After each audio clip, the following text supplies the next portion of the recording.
You are listening to the Brian Craig Show podcast, broadcasting from sunny South Florida. Brian is joined by his wife and co-host, Kathy. Follow Brian on social media at briancraigshow.com. And now, Brian and Kathy. Welcome to the program, everyone. I'm Brian Craig, always joined by my wife and co-host Kathy. Oh, man, we got a lot to talk about on the program today. Okay, Donald Trump did something today that I have never seen a president ever do. This is amazing. Let me read through this story. It's in the Daily Mail. Trump goes gun shopping with Marjorie Taylor Greene, and Trump bought a 9mm Glock with his face on the grip during this armory tour, and it was a $829.99 Glock. I Googled this. You can order it online. I'm going to get you that for Christmas. This Glock? Well, maybe if the price goes down. Kathy? It's like $800, but I think it'll sell out. You know what? I think it'd be a collectible. You better order it today because this is the most in-demand gun. Well, it's a little expensive. Actually, that's not bad. No. For a custom Glock like that, no, it's that. In fact, Kathy, I suspect if you were to call now, it's already more than $829. It's probably already gone up in value. I got the link. I sent it to myself. I was thinking, that'd be a good Christmas gift, but maybe you're right, because that is definitely going to be a collectible now. I was just hoping for a new pair of Ray-Bans, but I will take that. Okay. So I'll have you look at it when the show's over. I'm looking at it right now, Kathy. I've got the story in my hand. It's the same one. It's the exact same one. Yeah, I have a Glock, and it's a good one, and it's the thin one that's made for concealed carry, and it's very, very good. I love the Glock. It's incredible, and this one is a little bigger than the one. Obviously it's still a 9mm. Mine just is a thinner gun, so it holds fewer rounds to make it better for concealed carry. But let me go through this. Donald Trump bought a Glock with his face on it during a visit to South Carolina. He stopped at the Palmetto State Armory with Marjorie Taylor Greene to purchase the pistol. And I love reading this story. This is in the Daily Mail out of the UK. They don't know much about guns, and they're writing this story. Oh, yeah, for sure. The Glock appeared to be the special Trump edition that features President Trump's photo on the handle and the words Trump 45 on the chamber. I'm going to buy one. I just sent you the link. Okay, I want to buy one, Trump said after examining the weapon. Isn't Glock a great gun?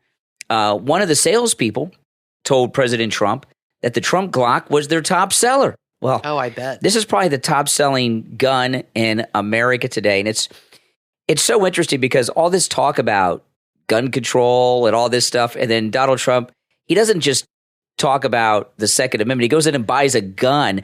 Now, with his face on it, which is so cool. What I wonder is, because of his status as a president and everything, he may have a carry license because in New York City, high-profile business people in New York City, where it's very difficult to get a gun license, a concealed carry license, often do. So he may have walked out with the pistol without the waiting period. Yet one of the salespeople told President Trump the Trump Glock was a top seller. Now it's the most in-demand gun in America. They sell well, Trump asked when he heard. The salesperson said, yes. And Trump says, they like me.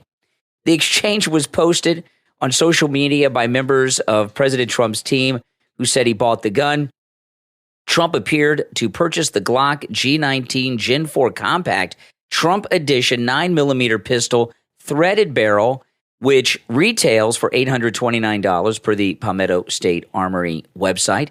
In South Carolina, a purchaser is required to have either a concealed carry permit or have an instant background check done in order to purchase a firearm. The form Trump would have to fill out as an ATF form. On it, it would have to attest that he is not under any felony indictment and not using or addicted to any drugs. Okay, so he's under 3 indictments. Two of them are federal. So he was probably denied the purchase. He would not pass the background check because it says here. Say how that's how it says here on the form. He would have to attest that he is not under felony indictment. Oh, now when I've bought guns and I filled out the form, I mean, I obviously have no indictments, never been arrested or anything, and the form's almost a formality when but so President Trump didn't buy the gun because let me see what it says here, because I don't know I would think he would. Yeah, you're right that he wouldn't be able to do it right now. That's right. Federal law prohibits anyone under federal indictment, which applies to Trump, who is facing multiple charges from the Justice Department tied to the possession of classified documents, from purchasing a gun. Trump posed with one of the salesmen at the armory, according to photos and a video posted to social media, as he made the purchase. See, now, this is the thing. They do a background check. He just wouldn't pass the background check. He also posed with a Glock, holding it up for photos. Marjorie Taylor Greene, a Trump ally, posted such a picture on her social media and wrote, "President Trump doing a little shopping in South Carolina. He will protect our great Second Amendment." And then I'm looking at the photo of this gun. This is the most beautiful gun I just sent you the link. ever Did you see seen. I haven't seen the link yet, but there's a great close-up of the gun. Pretty cool. How does it work when you buy guns online like that? No, online. He was at the store. No, but if we got one, how does that work if you get it online? No. What happens is, because we're in a different state. Right. Okay. What happens is they do the purchase through a licensed gun dealer in your area. So they can't ship the gun directly to you. Oh. You would have to pick it up at a local licensed gun dealer, which would be a local gun shop. That's how you would do it. They can't mail it. So when you directly purchase it, when you put it through, you have to. Do they pick the gun shop and you go get it? I've never bought a gun from out of state because I've just gone to the gun store and bought them. So I've never done that before. But that's pretty cool. Kathy, this gun's sold out. It's already sold out. I promise. No, I got it here, right here in. They just haven't updated the website. I bet you it's not available. We'll check in a minute. Yeah. Trump's purchase comes as Joe Biden has established a gun violence prevention office. Gun violence is also likely to be a major presidential campaign issue. Biden is appealing to suburban women. I hear that anytime they're talking about politics, they're always talking about suburban women. They're always, every topic, no matter what it is, they always say they're catering to suburban women. Is that still a thing? That seems like, I think people just write it. I don't think that. I think that's just something media make up. I agree. I just don't think that's a thing anymore. Being in the suburbs, this isn't the 50s or 60s where the suburbs are new. This is I just don't and Florida is one big suburb, pretty much. We have some cities here, but most of it's suburbs. So let me see here. You sent me the link. Let me click the link. Yeah, I texted you the link. Okay, let me click the link and see what happens. Because this is it doesn't say sold out. Yeah, they just haven't updated it. Okay, let's see here. Add to cart. I don't have view cart. Proceed to checkout. See how easy it is to buy a gun in America? Okay, I gotta set up an account on the website. So I'll do that during the break, and then I'll see how far it goes. But there's no way that this gun is still available. There's just no way. There's just no way. But I'll tell you, this is an interesting thing, okay? Because I have followed presidential elections since I was a little kid. Because I always, even before I was doing this kind of work, I always thought presidential elections were cool. I thought they were pretty cool. And I've seen people running for president, sometimes when they're like front runners like Trump, and sometimes when they're like wannabes, and they go into stores and do things. And it's always so forced. Like I remember the worst in 2004 when John Kerry was running. John Kerry has an accent. It sounds kind of like a British accent. When He's John got that transatlantic fake accent that they have in those old films. It's kind of like that. They call it a Boston Brahmin accent. And if you remember Major Winchester on MASH, who replaced Major Burns, he was from Boston. He had that accent. They call it a Boston Brahmin accent, but it's really the transatlantic accent that Kathy mentioned, which is a fake accent that doesn't really exist. That's in the old movies. Yeah. And it's a snob thing. And when John Kerry was running for president in 2004, John Kerry, who's always been well-connected and wealthy his whole life, in fact, when he was in high school, he was sailing on President Kennedy's yacht with President Kennedy behind the wheel of the yacht while President Kennedy was president. So he was very connected. And that video's on YouTube, by the way. If you go on YouTube and there's some footage, you've all seen it. You just didn't know it was John Kerry, of President Kennedy sailing his yacht, and he's wearing the jacket with the presidential seal over the breast. And you see this goofy looking kid in a blue blazer. That's John Kerry. And he's got a camera and he's taking pictures of President Kennedy. So he's always been connected, and he's got that fake accent, and he's married to a billionaire and everything. So he had this reputation of being out of touch. So John Kerry had to show he was campaigning. He'd already gotten the nomination, and he had to show that he was like a regular person. So he went, I can't remember where this was, but he went to a hunting and fishing store. And he was going to go fishing, and he was buying some fishing gear and stuff to go fishing. And of course, he had the whole press corps with him. And he walks in, and he goes up to the guy at the counter, and with his accent, he says, "This is John Kerry, who talks almost like he's English, right, with an English accent." He says, "Is this where I get me a fishing license?" And he had worked for you could tell he had worked for weeks, probably with James Carville, trying to get the. Is this where I get me a fishing license? Yeah, fishing instead of fishing, And John Kerry, the way he talks, is this where I might procure a license to permit me to fish? And he would normally say something very proper. Is this where I get me a fishing license? Maybe he was mocking people. No, he was trying to sound like a common man, and it was so fake. And I've seen others do this. And once. George H.W. Bush, the father, Bush 41, when he was running, I don't remember, I was young, a lot younger then, but he was either running for president or vice president at the time. I can't recall which election it was, but he went to a grocery store and they were ringing up groceries with him there, and he saw, how they scan groceries?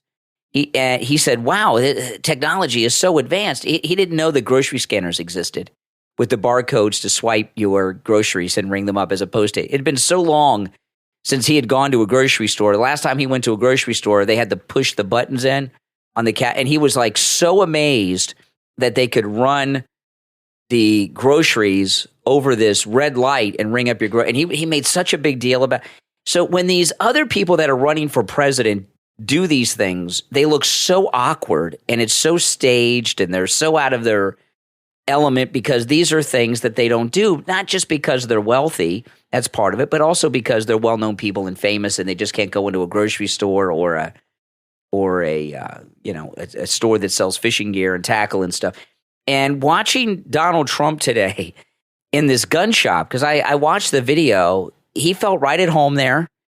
And it didn't look staged. It happened matter-of-factly, and there was no plan for him to go in and try to buy a gun. He just saw a gun that looked cool because it had his picture and his name on it, and he's like, "Oh, that's cool. I'll buy one." And he was like, it was so natural. Yeah, he must have loved that. Yeah, but what happened? I didn't know they had guns with his picture. That's pretty cool. Yeah, they do. I'm very interested in finding out about the background check process. Well, I want to talk about this poll that the left are freaking out over, with Trump ahead by 10 points, and I have two theories on this. Yeah. They want Biden out. They want him not to run, okay? They are desperate to get him to drop out, and nobody's going to go up against an incumbent. It's not going to happen, an incumbent president. Nobody's going to run against Biden in the party. They need him to say, "I'm not running anymore," which is not going to happen. His wife won't let him. So I think one of two things. This is either a fake poll that they put out to start making Biden think he's really going to lose bad, and they're trying to manipulate him, or it's a real poll, and because it's a pretty big jump from the last poll, or it's a real poll and they normally would hide it and they're letting it out for the same purpose. What do you think about those two theories? Do you think it's possible this is a fake poll to try to scare him into not running again, or is it a real poll that they decided to release for the same reason? No, I think it's a real poll that has them in a panic, and they want Biden out. Yeah. Okay, they want Biden out, and they're in a panic because they still think that Trump is going to be disqualified through all. I mean, look, Trump went into a gun store and if he went through the background check process, would not have passed the background I don't know, Brian. check. The Democrats are talking like Trump's going to win. They're saying the guy's going to win. He's going to, and they're freaked out. He's going to be the next president. They're not even saying anything about jail, or they're like, he's going to win it. Well, Biden's going to lose. They have this fantasy because of these indictments that Trump is beatable. So I think what their plan is it's going to be Newsom or Cuomo or someone that they're going to plug somebody in who they think only can win. If Biden drops out. Well, yeah, they're trying to get him to drop out. That's not going to happen. No, it's not. His wife is never going to let that. She is loving. No way. Being first lady. And there are people in the government that like the arrangement because they can run the government and make Biden take all the heat. And I personally think it's Obama and Susan Rice running the government. And they don't mind because they can do whatever they want and be very radicalized. And Biden takes all the heat. And I don't think Biden cares. He's so checked out. But the problem is the inflation in the economy is the main thing that's hurting him, and the border. Those issues are what's really hurting him right now. And they're not going to fix those. So I think that's going to be the problem for the election for him, because they can go on the news all day long and tell you inflation's not a big deal. But when a loaf of bread is $7 or $6 and eggs are $9, it's a problem. It's a major problem. Everybody's feeling it with the food prices because everybody eats food and sees it when they go grocery shopping. And now I see them, Pete Buttigieg and Jean-Pierre, they're blaming Trump for all this. It's not Trump's fault. It's not the previous administration to blame. They need to fix the problem and do something about this, but they're going to do nothing. And I think that's going to be the issue. But, I don't think Biden's going to drop out from the race. And I think they're stuck with him. And I think they're screwed and they know it. Okay. Trump's not going to drop out either. Presidents don't ever drop out. There's been a couple times. Okay, Nixon, there's been 2 instances where things have happened. And we're talking about modern history. I don't want people to start talking about 1800s or something. Okay, Nixon resigned. And the reason Nixon resigned is because he lost the support of the Republicans, and they told him that not only would he be impeached, but removed from office. You know, these Nixon was never impeached. He resigned before it happened. But the Republicans, it was the senators, they said, you'll be impeached in the House and removed from office. Yep. So maybe he would have, maybe he wouldn't have. We'll never know. Stuck it out. But he resigned. Johnson did not seek re-election, but Johnson knew he was going to lose, and he didn't want to go out a loser. And remember, he got to finish President Kennedy's term. So he finished President Kennedy's term, and then he had his own term. So he had time, and he knew he was going to lose, and he wanted to go out a winner, not a loser. So he didn't go for the nomination again. That is very, very unusual. And you know what? Tell you the truth, Johnson didn't live much longer after that. He may have known he was dying too. I feel like Biden is a whole other animal from these guys. But Biden, I feel like he's on a whole other but Biden here. See, this is the thing about Biden. The low approval numbers don't faze Biden. No, he doesn't care. When you're in the Congress, their average approval rating is about 12% on a good day. Yeah. So he's been in Washington for 50 years. Exactly. And in 50 years, he's never had good poll numbers. No. Never. Because he comes from the Congress. Yep. So poll numbers mean nothing to him. Right. And he and his wife have been in Washington for 50 years, pretty much. She was with him not long after he was in the Senate. So they've been standing in the background all these years, and now they're the top dogs in D.C. Yeah. People don't walk away from that. You know, I knew one guy who was just a congressman, just a regular member of the House of Representatives, and he's not in Congress anymore. He was involved in a bit of a scandal, a guy we used to interview all the time. And he said, when you're a congressman, you walk into a room, everybody stands up. Yeah. He says, when you're a congressman and you talk, everyone shuts up. Can you imagine what it's like to be a president? If they do that for a member of the House of Representatives, plus and I just feel like this poll, they're not going to walk away from it. I feel this is a fake poll. I don't know what you mean by that. I feel like it was manipulated and put out there for the sole purpose of getting all the Democrats riled up, all the talking heads riled up, So they can go to Biden and say, you're going to lose. You got to drop out. You got to let us put in somebody else. You're 10 points behind this guy. It's too big of a change from the last one. I almost feel like it was done on purpose to scare him, to get him to leave.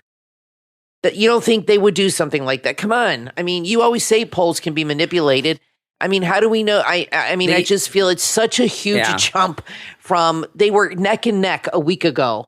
How did he gain 10 points on this guy? I know he's a disaster and I love Trump, but I almost feel like this is a fake poll that the deep state has put out to get all these liberals, their tongues wagging. So they say, go to Biden and say, you got to leave. Couple things You're going to lose happened. big time. A couple things have happened. One, the border has gotten way out of control. The southern border. And another thing is... Maybe it was that footage they showed. Yeah. Another thing is kids have just gone back to school in the last few weeks. And I mean, I remember when our daughter, our daughter's almost 25 now, but when she was in school and back to school is so expensive. It's really, really expensive. Maybe that's it too. And when you talk about the highest, people now that have kids that are in school from kindergarten through college, they've never experienced inflation like this. We haven't, our kids, we haven't experienced inflation like this. So can you imagine the struggles and the expense that parents have gone through? You got to buy new clothes, new shoes, school supplies, all this stuff, arrange for aftercare, all this. And everything's so much more expensive now that I think a lot of that has to do with it. But no, I think the poll is real. And the poll that Kathy's talking about, by the way, there was a Washington Post poll that has Trump 10 points ahead of Biden. And the media have been freaking out about this for 3 days now.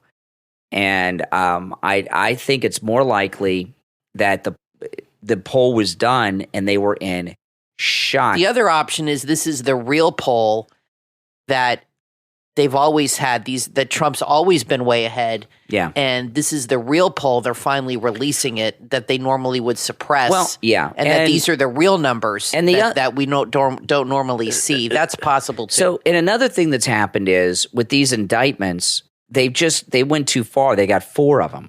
If they would have stuck to just one, I'm not talking about the New York one's like a civil case, but if they would, like a civil case, if they would have stuck with just one, like say the documents case, it would have had more impact against Trump than going after him 4 times. It's too much, and it looks like what it is. And a lot of people are like, this is insane. Come on, it's too much. So everything they've done has pushed Trump up in the polls. Listen, we're going to take a quick break. When we get back from this break, there's a lot more to talk about. Do not go anywhere. I'm Brian, always joined by my wife and co-host Kathy. We will be back right after this. Coffee lovers, have you been on a quest for the ultimate coffee experience? Imagining that perfect cup? Your search is over thanks to Bean Crazy Coffee. With Bean Crazy Coffee, every sip will feel like a crafted journey. Bean Crazy Coffee have a wide range of handcrafted flavors. You'll journey through organic, low-acid brews and indulge in the heavenly Gordon's Caramel Roll, a tribute steeped in sentiment dedicated to the owner of Bean Crazy Coffee's father. What sets them apart is that Bean Crazy Coffee isn't just a brand, it's an experience. As a boutique roastery, they pride themselves on their artisanal small batch magic, the art of slow roasting. The process takes the organic bean and turns it into the silkiest, least acidic, most tantalizing coffee you've ever tasted. And for you decaf lovers, their decaf is full of flavor and it's all natural. Are you ready for a brew that's been passionately crafted for true coffee connoisseurs? This is the coffee you've always dreamed of. Visit beancrazy.com and elevate your coffee moments. Order your cup of perfection today. beancrazy.com. Are you struggling to find that peaceful sleep? Do you need to unwind, meditate, relax? Look no further than Get Some Z's on YouTube. Get Some Z's is your ticket to serenity and tranquility. With Get Some Z's on YouTube, you'll be immersed into a world of soothing sounds, rainfall, thunder, crackling fireplaces, streams, and even rainy days. Get Some Z's on YouTube adds new sounds all the time, so you'll find the perfect soundscape for your journey to dreamland. Find Get Some Z's on YouTube. Just search search Get Some Z's. That's 3 Z's and S. Make sure you subscribe and share on all your social media so your friends can get some Z's too. Get Some Z's. That's 3 Z's and S. What are you waiting for? Get that restful peace that you've been searching for. Go to YouTube and search Get Some Z's. That's 3 Z's and S. Get Some Z's on YouTube, your YouTube sleep channel. When it comes to fashion and beauty, there's only one brand you need, and that's Seem. C-E-E-E-M. The triple E stand for extraordinary, exquisite, and elegant. Seem isn't just a brand. It's a symbol of luxury, excellence, and style. It's about living life extraordinarily. Whatever you're looking for, they have it. From beauty items including beard care, cosmetic bags, foot, hair, and nail care, makeup, skincare, and so much more. But that's not all. Seem offers a wide range of clothing for men, women, and kids. They also have jewelry, sunglasses, watches, and even special occasion items for Mother's Day, Father's Day, Christmas, and more. Embrace that Friday feeling and start shopping right now online at seem-us.com. C-E-E-E-M. Elevate your fashion, enhance your beauty, and embrace the extraordinary with Seem. Don't miss out and experience the difference. You are listening to The Brian Craig Show podcast, broadcasting from sunny South Florida. Brian is joined by his wife and co-host, Kathy. Follow Brian on social media at briancraigshow.com. And now, Brian and Kathy.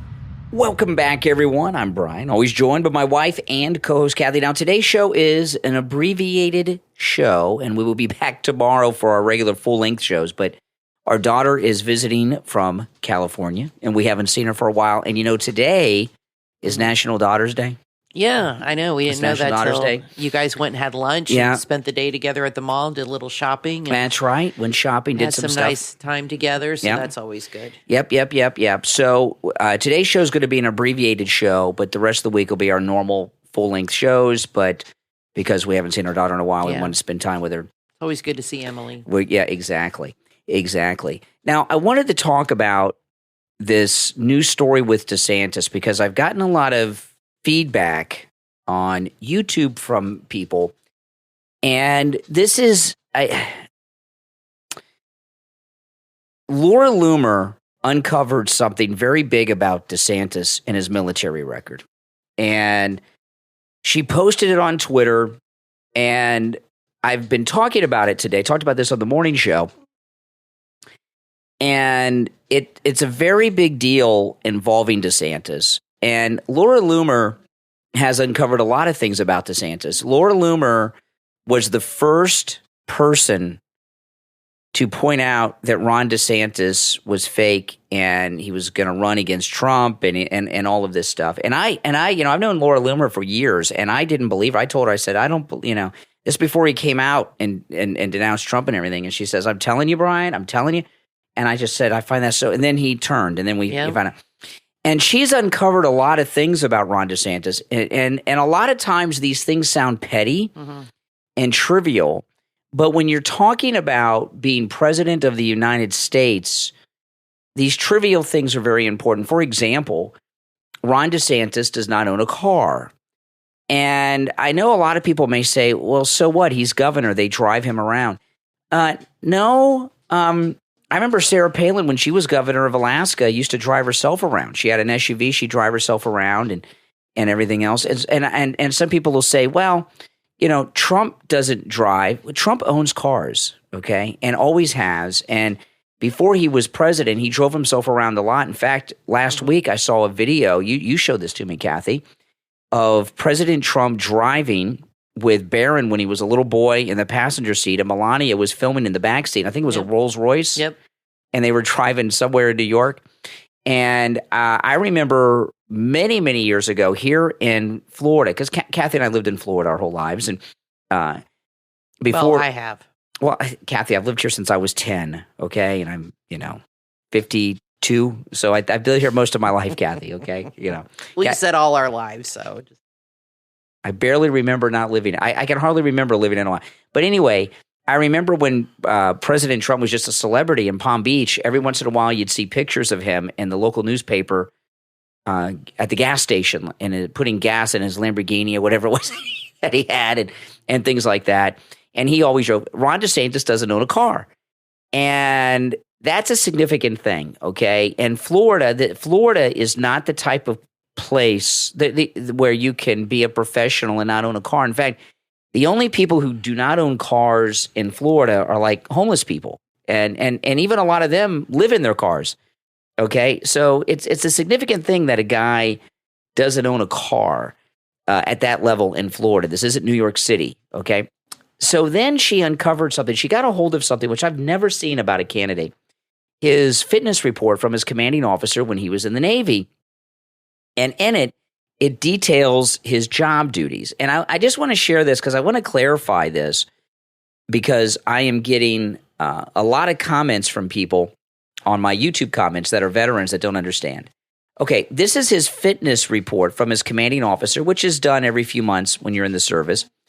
And it says Lieutenant Ronald D. DeSantis, that's him. And it tells you at the bottom his primary responsibilities and job duties. It says general attorney, collateral duties, active duty coordinator, facilities coordinator, and assistant urinalysis coordinator, which means he was the assistant of the person who was responsible for getting urine samples from sailors and Marines. And there's a significance to this, okay? And I'll tell you what it is. And I right off the bat, when I brought this up today, I had two people call me that are veterans, and they were very upset. And I was like, I don't like DeSantis. I'm with Trump. I love you, Brian, but this is, there's when you're told to do a job and you're in the service, you do it. And this one woman who called me, she was a veteran, and she says, I was a non-commissioned officer, and I had to do this. And I said, well, first off, I said, Ron DeSantis was not a non-commissioned officer. He was a full lieutenant in the United States Navy. He wasn't a SEAL, but he was assigned to a SEAL unit as their legal advisor. He worked in the interrogations in Guantanamo Bay as a legal advisor. Ivy League educated, JAG attorney at upper level. Why was he put in charge of, why was he the assistant to the person in charge of gathering urine samples? Something's up with that. That sounds like a punishment to me. Like he did something. Or somebody didn't like him and put him in that position. He pissed somebody off, so they put him in the... made somebody mad, and they did it as like a way to get back at him or to demean him in something. some way. And Ron DeSantis, in his political career as governor and in his running for president, has put an image out there that's a little different than what we're getting on this fitness report. He implied that he was a Navy SEAL, and there are a lot of people who think he was a Navy SEAL. He was not. He was a legal advisor to the Navy SEALs, and what that means is in combat operations, he would be a legal consultant. Does firing on this target or these people fit within the law? Can we fight, and things like that? That's different than being a SEAL. Right. And then he did an ad where he did the Top Gov ad, right? And where he was dressed like Tom Cruise because, Top Gun Maverick was coming out and he had the aviator sunglasses and the flight jacket and everything. And when we find out that he was collecting urine, that to me is very unusual for a full lieutenant who's an attorney in the military, who's involved in interrogations of terrorists in Guantanamo Bay, to be involved in urine collection. There's something up with that. And his military... Unless it's a rotating thing that they all have to do. No, not at that rank. Not at that rank. If he was a lower rank, yes. But no, not at his level. Seems odd. He pissed somebody off, so they put him in charge of the piss. Maybe. Or not in charge. He was the assistant. He was the assistant to the person in charge of the urine. And well, let me clarify. So there's a question. Assistant to the person. Okay, we've all given urine samples at a lab. What does the assistant do? I have no idea. You hand the urine to the person, they write it down or whatever, they process it, put it in a bag. You have a little cup, and they put that in a little Ziploc bag, put your name on it, and boom. What does the assistant do? I have no idea. I mean, why are there two people that have to do that job? So the reason I bring this up, it's not a difficult job. In the military, I don't know why they need an assistant. You know what I'm saying? Punishment. It's not a difficult, just what I'm saying. It's not a difficult job to do. So who the hell needs an assistant to help with that? That's strange. So I think when that was in 2010 and 13 years later, he wants to be the president of the United States. I think it is a legitimate question to want to know why he was the assistant urine collector with his background, his rank and position in the service. There's something to that, and I think it's important to know. Now, I don't know, but I feel there's so much about him we don't know. Yeah, and I tell you what, just scratched the surface. I bet you, and none of it's good. I bet you, Walmart Melania, Casey DeSantis. I bet she had no idea that he was the assistant urine collector. And you think she's happy about this story? No. Oh my goodness. Well, she's got other problems right now. Oh. She's not happy about a lot of things. And one of them is that her hopes and dreams of being the next Jackie Kennedy are not going to happen. And I'm sure they talked about it when they were dating and when he became a congressman and all this stuff. And I don't know how he can rectify himself. He's just not likable. That's got to be the answer. It can't just be the disloyalty factor. He's gone to these states. When he went to these states, he was polling higher. I mean, maybe it is just Trump, but I feel like part of it is that he's gone in, he meets people, and they just don't like the guy. Yeah. I've seen some videos of him, and he's very dismissive, and he doesn't seem to care or want to be bothered with meeting people. Like, if there's somebody there taking a photo of him, he's all smiley and happy. But when there's a camera there, when he doesn't realize it, he's very different, and he's very rude. And the way he talks to people, he's extremely awkward. And I almost feel like he's just a loner who really doesn't have good people skills. And you cannot go into politics unless you have good people skills, unless you know how to talk to people and communicate with them on a level that they're going to appreciate. I told this to Kathy when I was at that fundraiser with Governor DeSantis right before the most recent election. This is before we knew all this stuff about him, before he came out against Trump and everything. And I called Kathy when I was there, and I said, he's different. There's something weird about him. And I took note when wasn't what you thought he'd be. He talked to two groups of people. He talked to the media, and he talked to one child that was severely disabled in a wheelchair, and then everybody else. But what was it about him? Can you nail it down, or is it just a feeling? No, this was my. I know the height is. This is the immediate thing, okay, about him. That I told you, and I talked about this on the show immediately, and I was I don't know how to describe this look, but I told this to Kathy, and I told this to you guys on the show. I said he's got a different vibe, but because I'd been with him before, this was the third time that I'd been with him. Okay. But the first time he was running for governor, the second time he just became governor and was with Trump at a rally. And then this time, and I said, he's got a different energy about him now. He's in love with himself. And there's I don't know how to describe this look. I think something just shifted. Well, I'll tell you about that. I don't know how to describe this look on a person's face. But those of you that are listening, maybe you know the description. You can let me know in the comments. There's a look on his face where you can tell that he's in love with himself. And I've seen this with other people, in love with himself. And I told this to Kathy. I said, he's in love with himself. You can just see he's got this look, this smirk on his face, this energy about him, because he was a big superstar then. And he got full. Like it's all gone to his head. Well, I would think now he's on a downward spiral because the polls, I mean, in South Carolina, he's polling at 8 or 9. I would love to know, and I've said this before, how he is processing this in his mind. Because somebody whose feet is that far off the ground, it's really hard to bring them down to reality. And I think this is definitely not helping his marriage.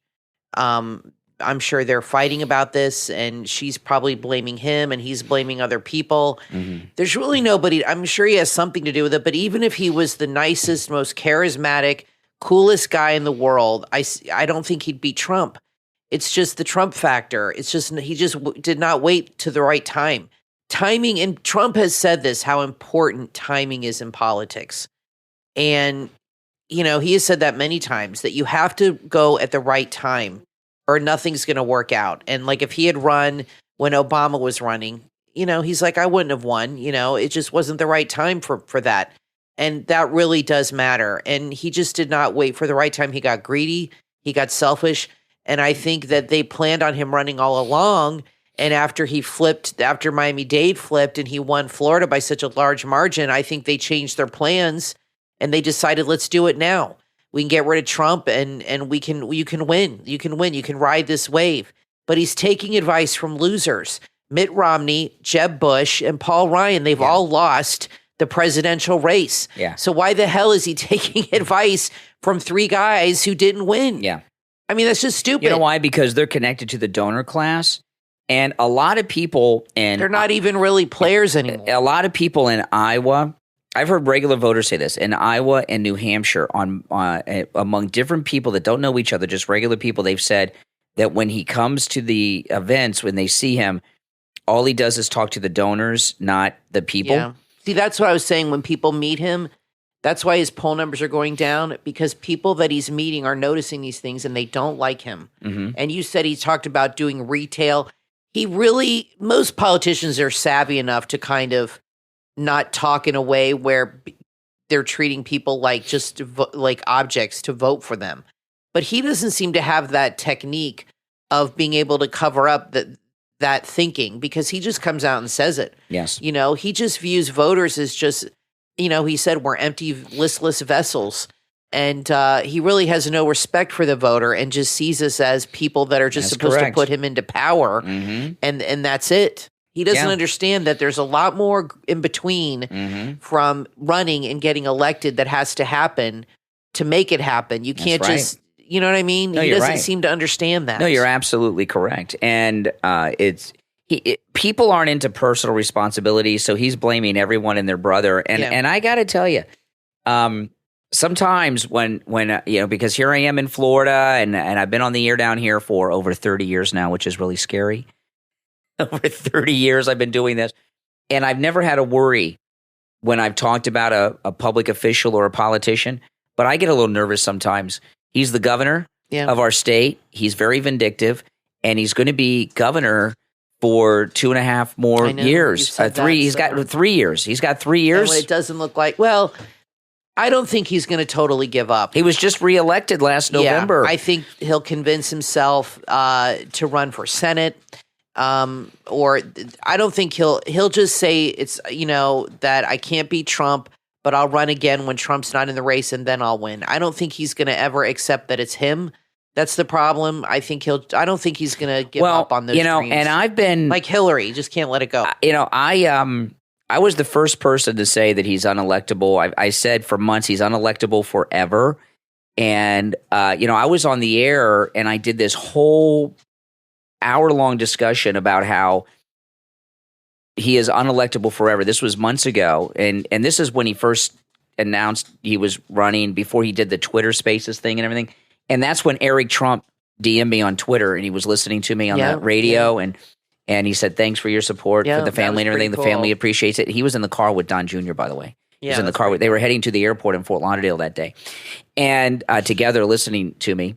And, and I was like, well, what a perfect day for the Trump boys to be listening. I did not know they were listening until after I was done. But now, one thing I've learned about people over the years, very few people accept personal responsibility for things and mistakes. And he blames everyone and their brother other than him. But, the thing about Ron DeSantis, it's really a tragedy. This is there's a show that they used to run on MSNBC, CNBC, How Lottery Destroyed My Life. And it was about how people won the lottery and it destroyed their lives and their families. And in a way, that's what's happened to Ron DeSantis. He didn't win the lottery, but he was the most popular governor in the history of America. And he let that go to his head. He would have been the nominee in 2028 and probably the president, and he would have walked into it. And he got he got so full of himself. He doesn't have a lot of charisma, and so he might have had a hard time. He definitely would have needed Trump pushing him along and helping him and campaigning with him, and then maybe Yes, that could have happened. Now, listen, I just don't understand why he didn't wait. He's such a young guy. Stupid. So stupid. Now, I want to take a moment to thank our Patreon supporters. And if you'd like to support the program, there are many ways to do that. And a great way to do that is to become a patron. There's a link in the episode description to our Patreon page. You click that link, it'll explain it all to you. But if you become a patron of the program, you get all kinds of perks and benefits, including commercial-free editions of all of our podcast episodes. And our top Patreon supporters get a live on-air thank you shout-out on each and every episode. So the names you will hear now are our top Patreon supporters. I want to thank Andrew and Connie, Christine, ETW, Chuck, D, Pamela, Rick, Nick, Wesley, Macho, Rome, Wisconsin, Mike P, Carlos, Paulette, John, ActicFox, Heather, David, Richard, Melissa, and Maria in Texas. These are our top Patreon supporters. So, like I said, we're doing an abbreviated podcast today. We'll be back tomorrow for our regular full-length edition. And here all week, of course, with our full-length podcast episodes. But because our daughter's visiting, and it's National Daughters Day, we're doing an abbreviated podcast today. But let us know your thoughts on the episode in the comments on whatever platform you're listening to us on. And remember, you can listen to the Brian Craig Show podcast on all podcast platforms. If there's a podcast platform, the Brian Craig Show podcast is on it. You can also listen to us on YouTube. My name's Brian Craig, always joined by my wife and co-host Kathy. We'll talk to you next time.